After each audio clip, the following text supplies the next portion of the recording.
ये एक मौका है कांग्रेस के लिए, राहुल गांधी के लिए, कि वो उनके सन 1911, सन 1913, सन 1914, सन 1918, सन 1920 के माफीनामे सार्वजनिक करें।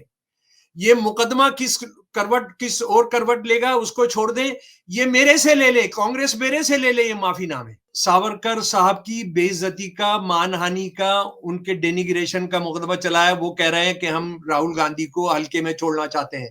राहुल गांधी कह रहे हैं कि मेरे पर आप ज्यादा गंभीर है ये मामला, आप मुझ पर एक गंभीर समन ट्रायल के तहत मुकदमा चले हैं, जिसके अंदर मैं दस्तावेज पेश करूंगा।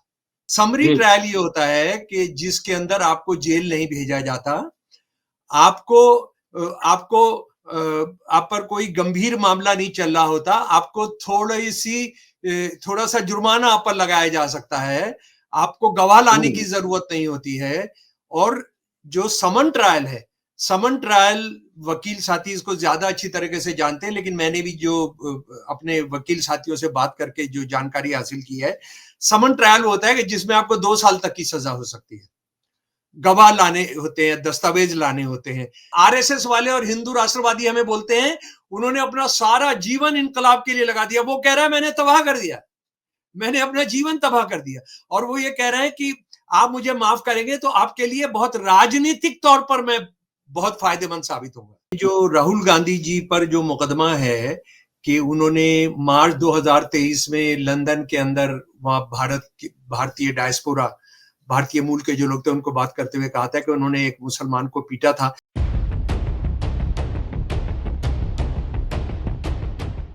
सावरकर, राहुल गांधी और मानहानि।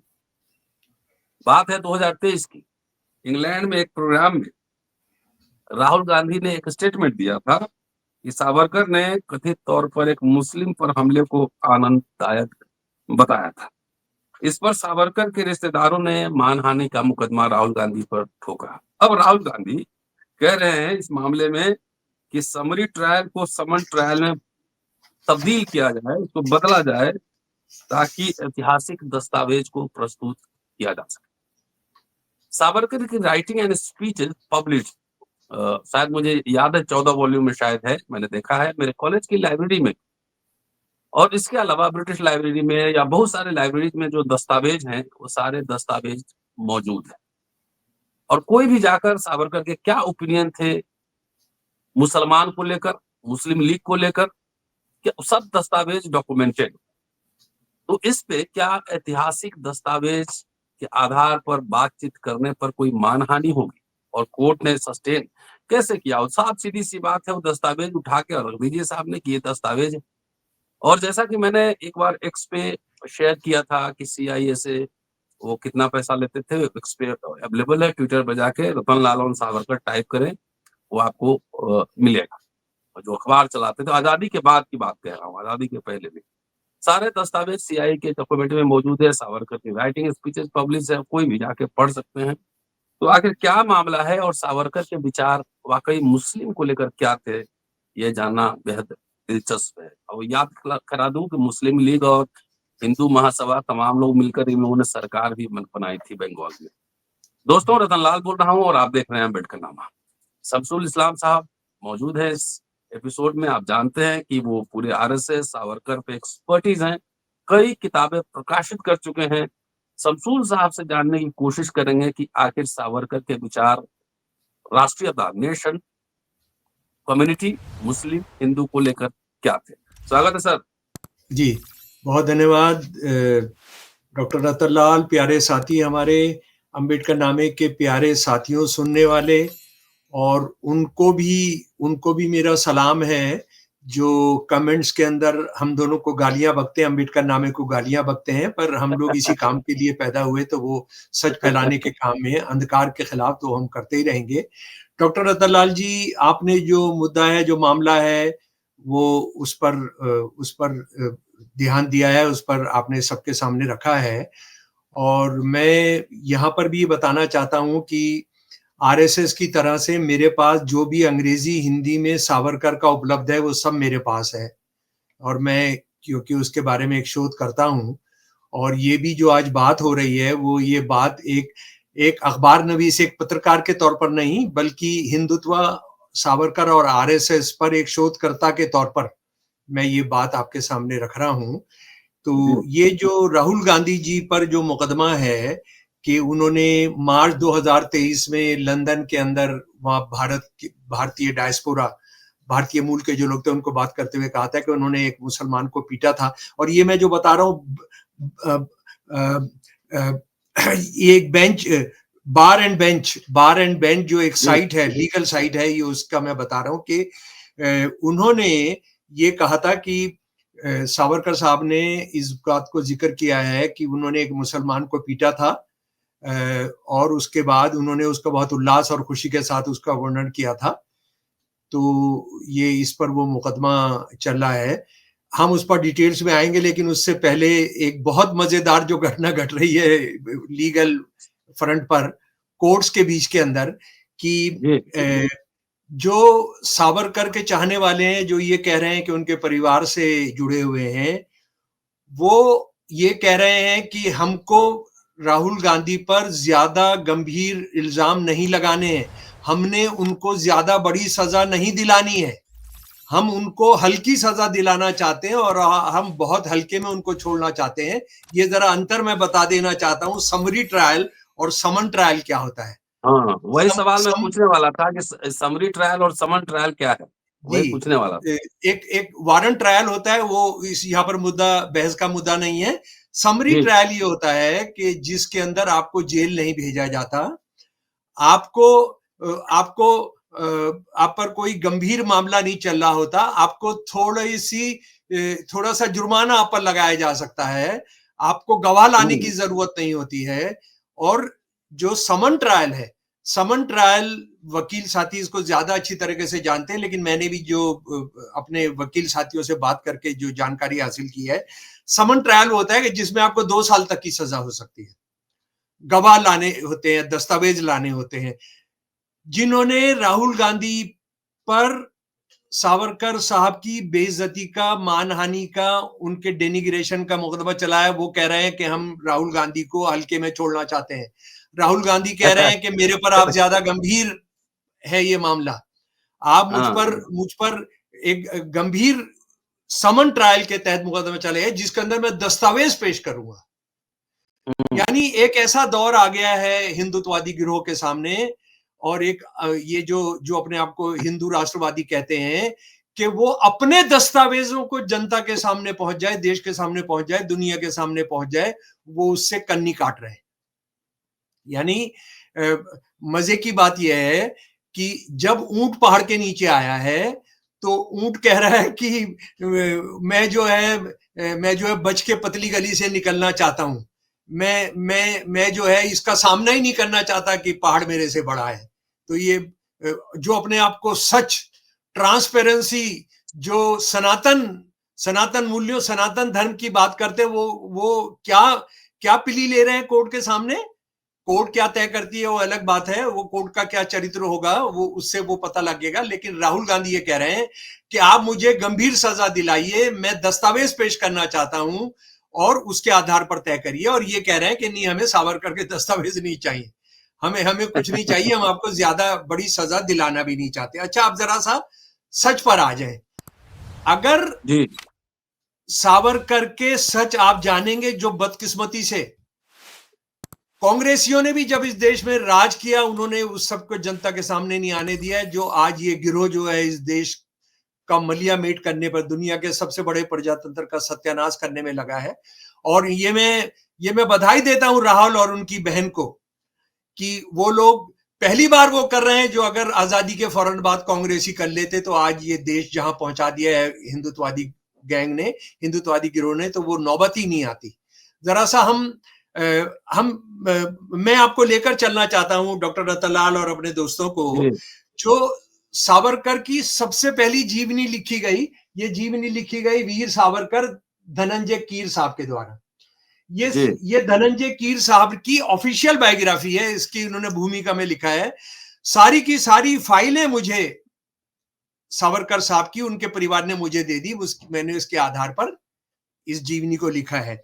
और इस जीवनी का जो पेज नंबर 4 है, डॉक्टर रतनलाल, जरा वो जी जीवनी के पेज नंबर 4 में मैं आपको बता रहा हूं कि ये सन 1950 में छपी, और वो सावरकर जब 10 साल के थे उनके बारे में धनंजय कीर ने, जो हिंदू महासभा के आदमी थे, जो सावरकर के परिवार के बहुत करीब थे, बालक सावरकर ने गांव की मस्जिद पर चयनित स्कूल साथियों के एक समूह के साथ चढ़ाई की।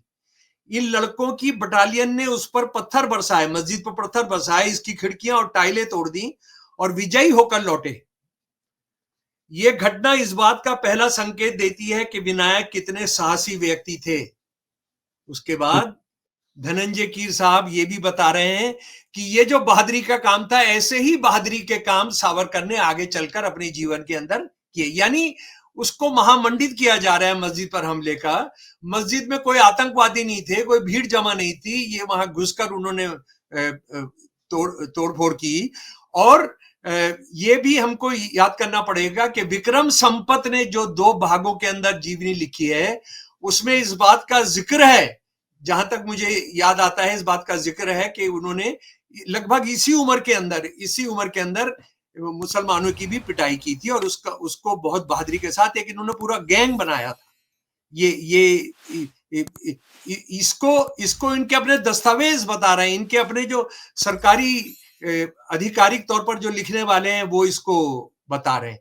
अच्छा, अब बुनियादी बात यह है कि राहुल गांधी साहब ने बिल्कुल इस लड़ाई को लड़ना चाहिए, और ये ऐसा मौका है कि जो इस देश के अंदर हिंदुत्ववादियों की जो कलंकित चेहरे ही नहीं, जो उनका पूरा इतिहास है, उनका जो, और उनके अपने दस्तावेजों के माध्यम से जो है उसको वो सबके सामने आ जाएगा। जैसे ये एक मौका है कांग्रेस के लिए, राहुल गांधी के लिए, कि वो उनके सन 1911, सन 1913, सन 1914, सन 1918, सन 1920 के माफीनामे सार्वजनिक करें। ये मुकदमा किस और करवट लेगा उसको छोड़ दें, ये मेरे से ले ले, कांग्रेस मेरे से ले ले, ये माफीनामे मेरे से ले ले और इनको प्रकाशित करे। और ये सारे माफीनामे जो हैं कहीं किसी कम्युनिस्ट के पास नहीं है, किसी अंबेडकर वादी के पास नहीं है, ये हमारे नेशनल आर्काइव्स के अंदर है। वो मैं उसकी कॉपी आपको दे सकता हूं। क्या ये देश जानना चाहता है कि ये साहब जो हैं 6 महीने के अंदर काला पानी जेल में पहुंचेंगे, तो 6 महीने के अंदर उन्होंने अपनी पहला माफीनामा लिख दिया। अच्छा, एक बात मैं माफीनामे के बारे में और बताना चाहता हूं। अंग्रेजों के राज में माफीनामा लिखना कोई जुर्म नहीं था। अंग्रेजों को आप जो भी दरखास्त करते थे उसको मर्सी पिटीशन ही कहते थे। दूसरे इनकलाबियों ने जो काला पानी में थे, उनमें 2 बड़े इनकलाबियों ने उन्होंने भी माफीनामे लिखे, लेकिन वो माफीनामे जो थे, वो माफीनामे ये थे कि हमें पॉलिटिकल कैदी माना जाए, हमें वो अधिकार दिए जाएं जो आम कैदियों को होते हैं, हमें सुनवाई का अधिकार हो, हमें घर के लोगों के मिलने का अधिकार हो, हमें अखबार मिलने का अधिकार हो, और हमें पॉलिटिकल कैदी के तौर पर आप ट्रीट करें। और वो क्योंकि ईसाई धर्म को मानने वाले थे अंग्रेज शासक जो थे, तो उनको बता रहे हैं कि देखो आपके धर्म के अंदर कितनी प्यार मोहब्बत की और करुणा की बात की जाती है, तो आप अपने करुणा का इस्तेमाल करो। लेकिन ये बंदा, ये वीर, हिंदुत्व का जो वीर है, और सच्ची बात यह है कि सारी डिक्शनरीज में वीर का परिभाषा आप उल्टी कर देनी चाहिए। वीर वो होना चाहिए जो 5-7 माफीनामे लिखे। अच्छा, विक्रम संपत ने, जो आरएसएस का आदमी है, हिंदू महासभा का इतिहासकार है, उसने तो ये कहा है कि 5 से ज्यादा है, तो वो भी हम इंतजार कर रहे हैं कि विक्रम संपत साहब कब उसको लेकर आएंगे। लेकिन जो उनका 2 बहुत महत्वपूर्ण है, सन 1913 का और सन 1920 का, डॉक्टर रतनलाल, ये जो सन 1913 का जो पहला विस्तृत माफीनामा है, उसको जरा सुन लीजिए। इसके अंतिम पैरा है, मुझे जेल में रखकर कुछ हासिल नहीं होगा, बल्कि इसकी तुलना में रिहा करने से उससे कहीं ज्यादा हासिल होगा। ताकतवर ही क्षमाशील होने का सामर्थ्य रखते हैं, और इसके लिए एक बिगड़ा हुआ बेटा सरकार के अभिभावकीय दरवाजे के सिवा और कहां लौट सकता है। अपने आप को बिगड़ा हुआ बेटा कह रहे हैं, और अंग्रेजों को अभिभावक कह रहे हैं, अपने गार्जियन कह रहे हैं। आशा करता हूं कि मान्यवर इन बिंदुओं पर कृपा करके विचार करेंगे। सन 1913 का है ये। और उसके बाद सन 1920 का, आप जो शर्म आएगी आपको कि इस बंदे को कोई वीर कहता है, इस बंदे को कोई हिंदुत्ववादी जो है, और हम भी ये सोचते हैं कि कोई बहुत बहादुर आदमी था। ये 7वां पैराग्राफ है उस सन 1920 की क्षमा याचना का। मुझे विश्वास है कि सरकार गौर करेगी कि मैं तयशुदा उचित प्रतिबंधों को मानने के लिए तैयार हूं। सरकार द्वारा घोषित वर्तमान और भावी सुधारों से सहमत व प्रतिबद्ध हूं। उत्तर की ओर से तुर्क अफगानिस्तान कट्टरपंथियों का खतरा दोनों देशों के समक्ष समान रूप से उपस्थित है। इन परिस्थितियों ने मुझे ब्रिटिश सरकार का ईमानदार, सहयोगी, वफादार और पक्षधर बना दिया है। असल में उस दौर में क्या हुआ था कि अफवाह फैला दी गई थी कि अफगानिस्तान का राजा जो है भारत पर हमला करने आ रहा है, मुसलमान राज स्थापित करने आ रहे हैं, जिसकी कोई हैसियत नहीं थी। ईरान के राजा जिसकी कोई हैसियत नहीं थी, तो ये कह रहे हैं क्योंकि वहां से हमला होने वाला है, मुसलमानों का हमला होने वाला है, तो आप जो है पूरब नॉर्थ से ईस्ट से मैं आपकी सेना के अंदर जाऊंगा। इसलिए सरकार मुझे रिहा करती है तो मैं व्यक्तिगत रूप से कृतज्ञ हो रहूंगा। मेरा प्रारंभ, अब जरा सुनिए, ये कितने शर्मनाक, कितने घटिया, कितने गिरे हुए शब्द वीर सावरकर ने लिखा अंग्रेजों को। मेरा प्रारंभिक जीवन शानदार संभावनाओं से परिपूर्ण था, लेकिन मैंने अत्यधिक आवेश में आकर सब बर्बाद कर दिया। मेरी जिंदगी का यह बेहद खेदजनक और पीड़ादायक दौर रहा है। मेरी रिहाई मेरे लिए नया जन्म होगा। सरकार की यह संवेदनशीलता, दयालुता मेरे दिल और भावनाओं को गहराई तक प्रभावित करेगी। मैं निजी तौर पर सदा के लिए आपका हो जाऊंगा।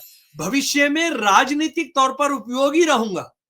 अक्सर जहां ताकत नाकाम रहती है, उदारता कामयाब हो जाती है।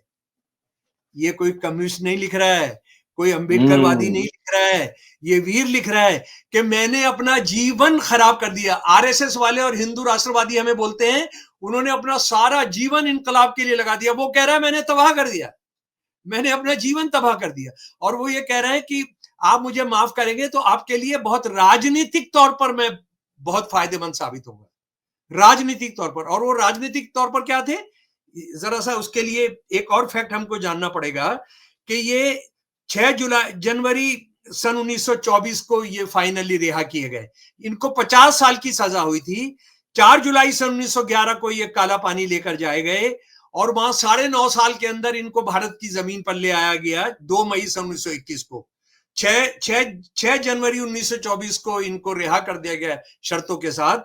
ये केवल 11.5 साल है, यानी 39.5 साल, 38 साल इनको माफी मिली। इनको 50 साल की सजा हुई थी, 38 साल इनको माफी मिली। और ये 2024 के अंदर जो इन्होंने काम किया 2023 के अंदर, जो कह रहे हैं कि आप राजनीतिक फायदा मेरे से बहुत मिलेगा, इन्होंने हिंदुत्व किताब लिख दी। हिंदुत्व किताब क्या है? हिंदुत्व किताब ये कहती है कि जो सिर्फ जिनका इस देश में होली लैंड है, पवित्र भूमि है भारत, उनकी मातृभूमि है, उनके देवी देवता यहाँ पर हैं, संस्कृत बोलते हैं, उनकी रगों में हिंदू खून है, वो केवल भारत के नागरिक हैं, वो हिंदू राष्ट्र में है। और हिंदुस्तानी कोई शब्द नहीं होता है, भारतीय कोई शब्द नहीं होता है। उन्होंने कहा कि या तो आप हिंदू हैं या गैर हिंदू हैं, या तो आप हिंदुत्ववादी हैं या आप गैर हिंदुत्ववादी हैं।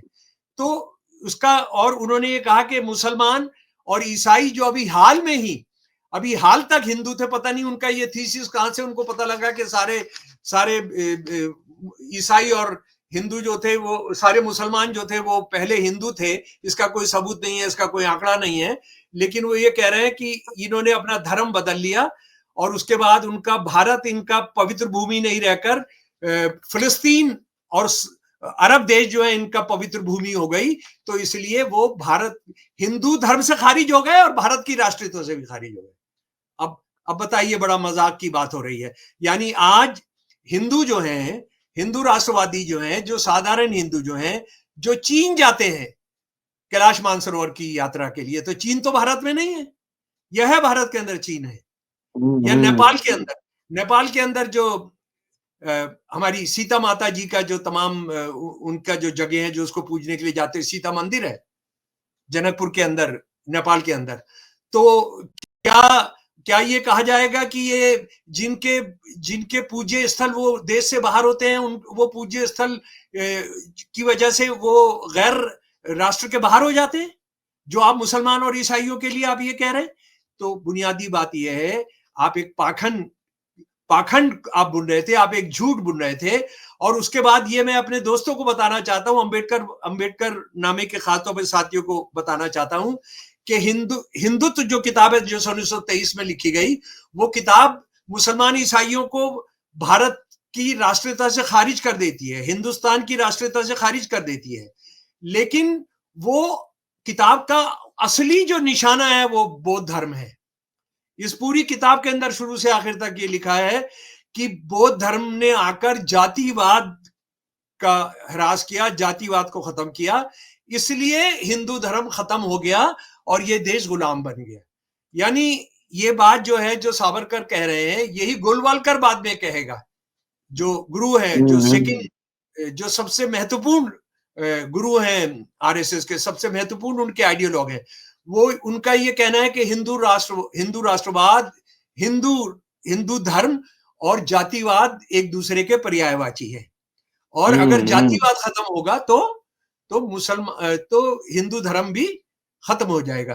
तो ये कितना जानते हैं इस देश के बारे में, ये हिंदू धर्म के बारे में कितना जानते हैं, क्या करते हैं, उसको हम बहुत अच्छे तरीके से हम वाकिफ हैं। और एक और बात आप समझ लीजिए कि आज सावरकर के बारे में ये कहा जाता है कि बहुत वैज्ञानिक सोच के थे।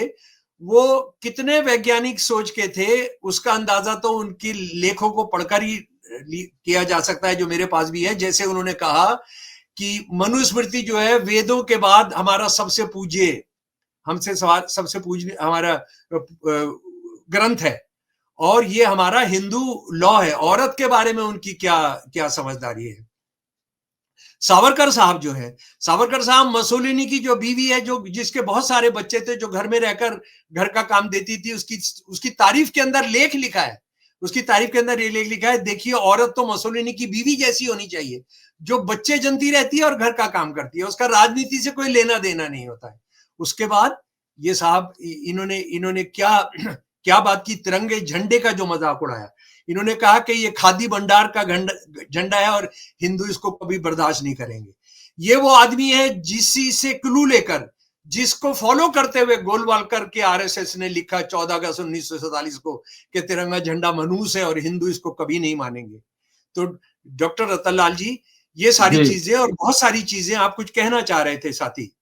मैं ये पूछना चाह रहा था, 1946 में सरकार बनी थी मुस्लिम लीग से मिलकर, सहयोग से, 42 बंगाल में। उसके बारे में सावरकर के क्या विचार थे? सावरकर ने, देखिए सावरकर के, मैं राहुल गांधी जी से कहना चाहता हूं, कांग्रेस से कहना चाहता हूं कि भाई आप सिर्फ एक काम कर दीजिए कि सावरकर के 5 जो अध्यक्षीय भाषण है, 5 अध्यक्षीय भाषण है, अहमदाबाद जब वो हिंदू महासभा के प्रेसिडेंट बनते हैं, कानपुर, भागलपुर, कलकत्ता, पूना,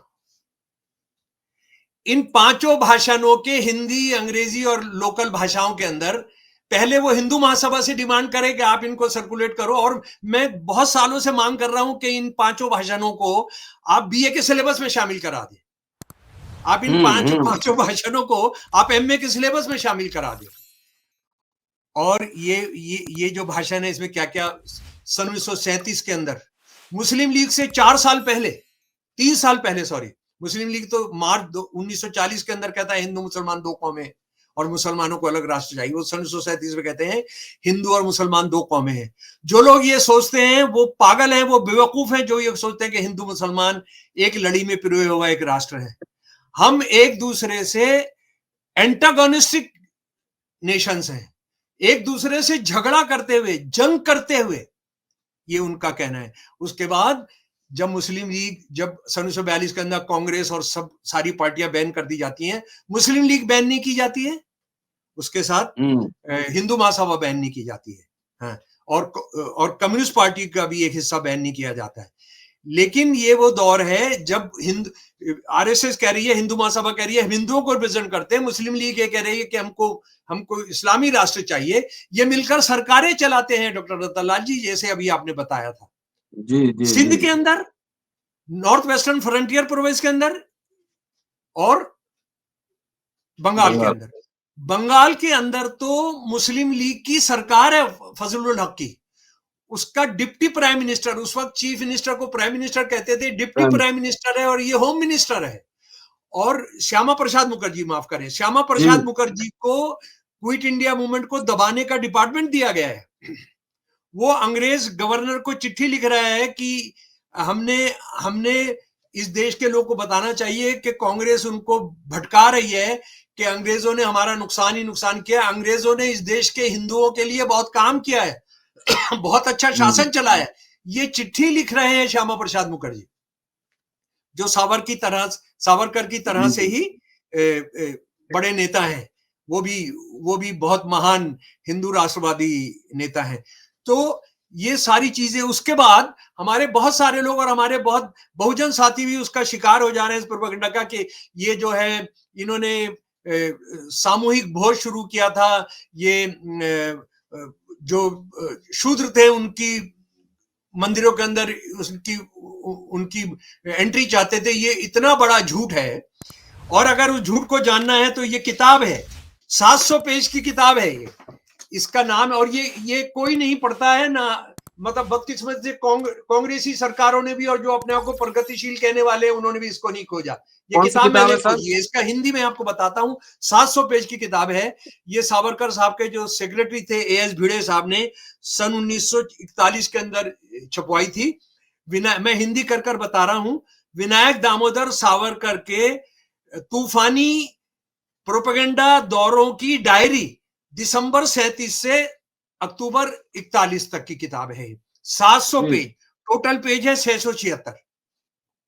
और राहुल गांधी ने इस किताब को भी निकलवा कर, मेरे पास कॉपी है, चाहिए तो मैं दूंगा, अगर कहीं और नहीं मिलती है तो, और है नहीं वो मैं दूंगा आपको। इस किताब को लेकर छपाइए। इसके अंदर क्या कहा गया है, वो माफी मांग रहे हैं सावरकर साहब हिंदू सनातन सभा से, कि मैं बिल्कुल खिलाफ हूं मंदिर में इनके दाखिले के, और सनातन धर्म के जो मुखिया हैं वो जो कहेंगे मैं उस हिसाब से ये करूंगा। मेरा मकसद बिल्कुल ये नहीं है, मेरा मकसद ये बिल्कुल नहीं है कि सनातन धर्म को कोई चोट पहुंचाना।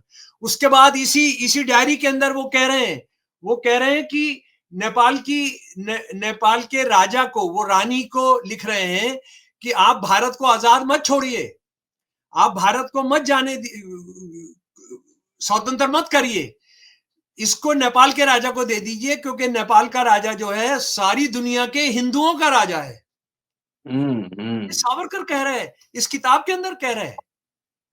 ये पढ़वाइए, ये इसको हमको पढ़वाना है। वो राजा लोग जो हिंदू राजे थे, वो अंग्रेजों के दलाल थे। जो मुसलमान रजवाड़े थे वो अंग्रेजों के दलाल थे।